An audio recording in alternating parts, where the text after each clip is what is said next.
Hi folks, hope you're doing well. Just a few things to talk about in this one.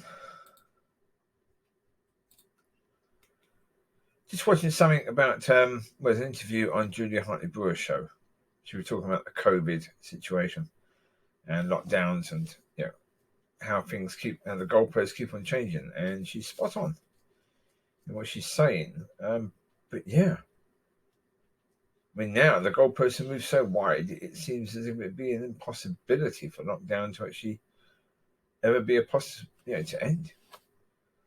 Yeah, because originally they were saying, once the vaccine is out and once we've vaccinated the most vulnerable, we'll be opened up. With no need for lockdown. When it's like, well, actually, we need to make sure all the people sort of over the age of 50 get vaccinated. Right, okay. When that's all adults have to be vaccinated, then it'll be all children have to be vaccinated. Now they're talking about all of Europe has to be vaccinated. All of Europe. She was just speaking to this chap, and that chap was saying, well, the problem is, even if we vaccinate the people, or most of the people in this country, we'll have somebody going to Europe or someone coming from Europe, bringing the vaccine in, and suddenly it will spread again. Well, first of all, we're an island. The UK is an island, right? So therefore, if you're talking about the UK, you don't need to let people in. If you're trying to control this situation, if you're trying to protect the citizens of your country, if you're trying to protect the health service of your country, even the economy of your country, then you don't need to let people in. You're an island. So let's stop assuming that by law you have to let people in. You don't. Australia hasn't. You do not need to let people in. That's the first point. I'm going to have to turn that thing on Do Not Disturb while I'm doing a video. Oh, dear. Anyway, so yeah. So you have that. Well, how are people supposed to respond to that when the goalposts keep on moving? It's crazy. We're already seeing the lack of hope in society. We're already seeing people getting angry. Their freedoms are being taken away. Well, basically, the discussion is now suggesting that your freedoms could continue to be taken away for another 2 or 3 years. Because, of course, once the vaccine is being spread out through the whole of Europe and every single European citizen has the vaccine, it'd be then, well, the rest of the world needs to be vaccinated, doesn't it? Yeah, because someone could come from the rest of the world into Europe and then infect Europe, and then someone from Europe could come into the UK and infect the UK with a new variant. Because the bloke was saying, there might be new variants that are resistant to the vaccine. Yeah, there might be. Jesus. I mean, this bloke who she was talking to, I can't remember what his name was, Professor Hugh Pennington. He's an old man. He's close to death. Oh, he's going to be living the last few years of his life. Fear, fear, fear, fear, fear, fear, fear, fear, fear. Look, sunshine, you're going to die anyway. We're all going to die. That's the reality. Stop being afraid of it. Go and live. You might as well live before you die rather than be in some blinking bunker. And that's what houses is turning into now. Earlier in the show, Julia was talking about the fact that, some of the rules have been relaxed a bit now. You can now meet a friend in your garden or in the park. So, excuse me? But she herself said it. She said, 1.5 years ago, could we imagine that we're now being told that we can now meet a friend in the park or in our garden? It's insane. And the chap who was with her on the show, Benedict Spence, made a point and said, that these crazy fear spreaders aren't going to stop. until people start to fight back. And until people start to challenge the narrative will not change. And he's right.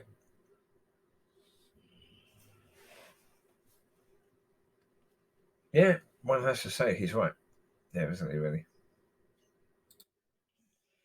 You need to speak to your local MPs. I mean, put it this way. You're not going to get a change unless they feel that their positions are under threat. That's the thing with politicians. If they think that you, the people, are going to be happy with what they're doing, they will not change. They just won't. I mean, if you're happy with the country being, yeah, what's the word? No, I forgot the word. Well, basically, a disabled country. A country that has no ability to move forwards at all. No ability.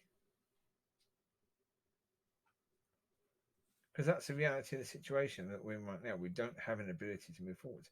Until we stop the lockdowns, as a nation, or certainly as a United Kingdom, we cannot assess the debt. Until you can assess the debt, you can't work out how you're going to get out of it. You can't start moving forward. Now, if you're going to keep on furloughing people, then that's just going to increase the debt. If you're going to keep on having people not going out and shopping and spending the money they would normally spend on holidays and on hotels and bars and all these sort of places, well, then that's going to have a knock-on effect on the economy. Therefore, the debt is just going to increase and increase and increase and increase and increase. That until that stops, you can't assess the damage. So you can't even start to look at how you're going to fix things.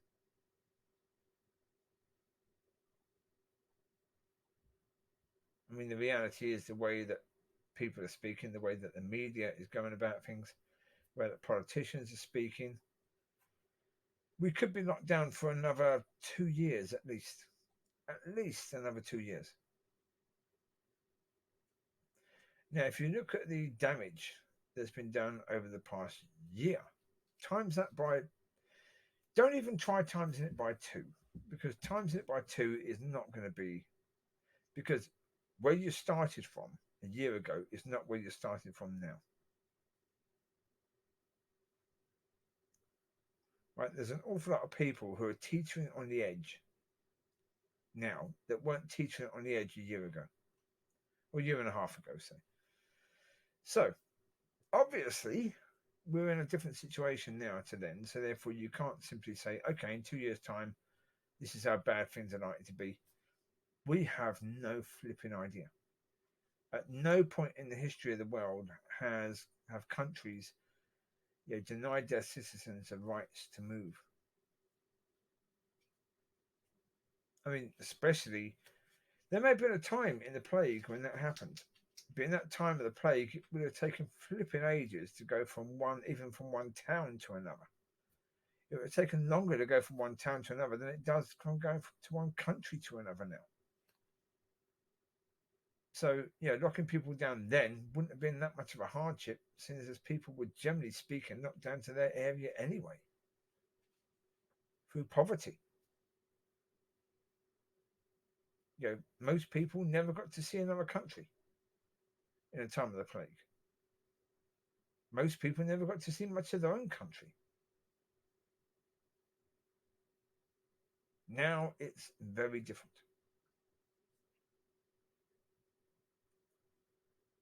We need to look at the consequences of what's happening. We need to consider those before we just happily say, well, let's just continue going on as we are. Yeah, we want to make sure nobody unnecessarily dies.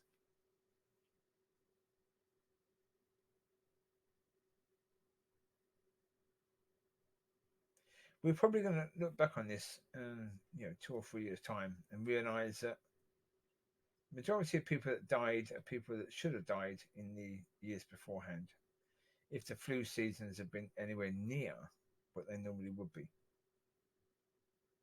but they weren't. So therefore, there were people that survived that were basically leaning on death's door for a number of years. Yeah, they were hanging on. But hanging on was good. They had an extra couple of years. Fantastic. Yeah, that's good. But when we got the virus, and especially when the politicians, the same people that are holding us back now, are the ones that made the horrendous mistakes they made early on, it meant that an awful lot of people died. Well, yeah, that happens. When you have a virus and when you have a case where people haven't really been facing a serious virus in so many years, it can have an impact. But at some point, people have got to live. At some point, people have got to stand up and say enough. Don't get angry, get wise. So write letters to your MPs, get petitions written, go on peaceful protests, that's fine.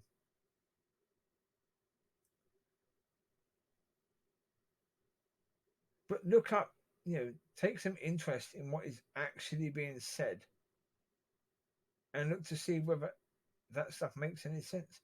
If it doesn't, then deconstruct it and have a good argument. Yeah, if your argument is simply we don't want to be locked down anymore, that's it, then you're not going to win many people over, are you?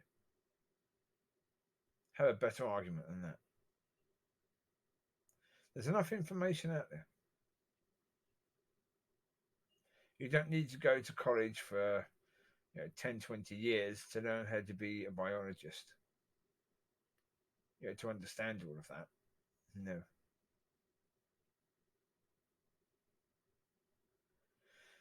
Anyway, there you go.